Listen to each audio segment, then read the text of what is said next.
Raja buzzer Eko Kuntadi dan bahayanya. Banyak raja di era milenial. Hampir semua profesi ada rajanya. Musim pilkada atau pemilu akan banyak mencetak alat peraga pemilu. Mulai dari spanduk, baloho, poster, bendera parpol hingga flyer selebaran caleg dengan sederet program gombalnya. Untuk masalah percetakan ada yang menamai usahanya dengan Raja Cetak. Ada pula yang usaha kuliner dengan menu utama ayam kampung dengan ragam olahan digoreng, dibakar dan buat garang asam dengan nama Raja Ayam. Demikian pula dengan aktivis penggiringan opini di media sosial, medsos, yang biasanya kita sebut buzzer. Di Indonesia muncullah nama Eko Kuntadi Raja Buzzer, entah dari mana dan siapa awal mulanya, hari ini gelar tersebut melekat padanya. Buzzer adalah orang yang punya pengaruh tertentu untuk menyatakan suatu kepentingan. Dapat bergerak sendiri untuk menyuarakan sesuatu, atau bisa jadi ada sebuah agenda yang disetting. Dalam menyuarakan sesuatu dapat pakai identitas pribadi atau anonim. Buzzer bisa menjadi orang perseorangan atau kolektif yang mendukung sebuah opini dalam suatu isu. Guna mempengaruhi pendapat pengguna sosial media, biasanya akan bekerja secara kolektif untuk menyuarakan hal yang sama. Pekerjaan buzzer memang mempengaruhi opini publik di media sosial, termasuk para penulis Kompasiana. Bedanya para Kompasianer mempengaruhi opini dengan tulisan, berbagi informasi, berita serta tidak dibayar plus tidak kolektif. Sedangkan para buzzer pada umumnya terorganisir dengan baik. Dan aktivitas mereka 24 jam lakukan penggiringan opini sesuai yang disetting dan terus bekerja hingga opini di media sosial menjadi mengiyakan apa yang mereka opinikan.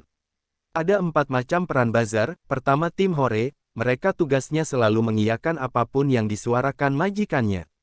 Kedua, tim maki-maki, mereka memaki orang yang tak mendukung majikannya. Ketiga, tim pelapor yang melaporkan jika ada orang yang berani menolak majikannya. Keempat, jika terjadi perlawanan masif, pura-pura ikut dengan suara terbanyak di medsos bunglon.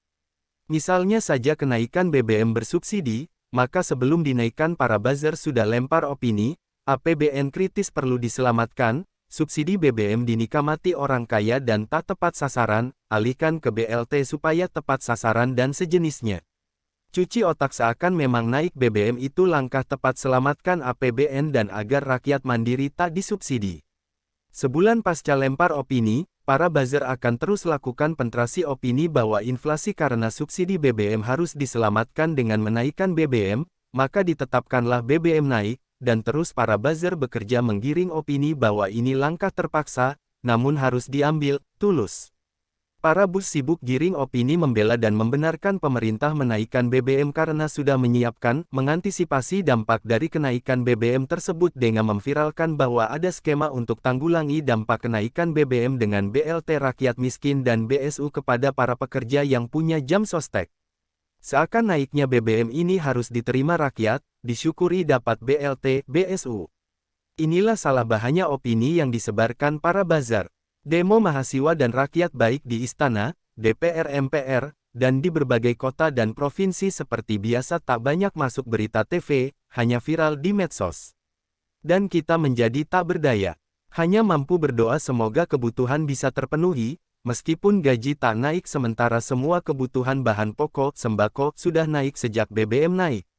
Biorka dimunculkan seakan terjadi maling data yang sangat mengancam negara, alihkan isu BBM dan Ferdi Sambo, Putri Chandrawati, namun dikerdilkan dengan tertangkapnya Biorka yang katanya hanya seorang pemuda yang kesehariannya jualan es cendol di Madiun, Jawa Timur. Link ini lumayan gambarkan betapa Biorka mampu tutup berita Raja Judi Online di lembaga Satgasus Ferdi Sambo. Balik pada Raja Buzzer Eko Kuntadi yang sangat menghina Ning Imas, hina Islam dan Ponpes dengan mengatakan bahwa klotehan Ning Imas tentang balasan bagi kaum laki-laki yang soleh dan bertakwa adalah bidadari. Raja Buzzer Eko Kuntadi menyebut bahwa Ning Imas dan kaum kadrun otaknya hanya seputar selangkangan saja. Setelah viral dan akhirnya diminta-minta maaf, maka ia datangi Ponpes Lirboyo Kediri, namun dengan ekspresi wajah yang tak tulus. Jika ini dibiarkan maka, akan semakin banyak buzzer-buzzer lain macam Raja Buzzer Eko Kuntadi yang senaknya menghina para penceramah, kiai dan ustadz, tanpa takut hukuman penistaan agama.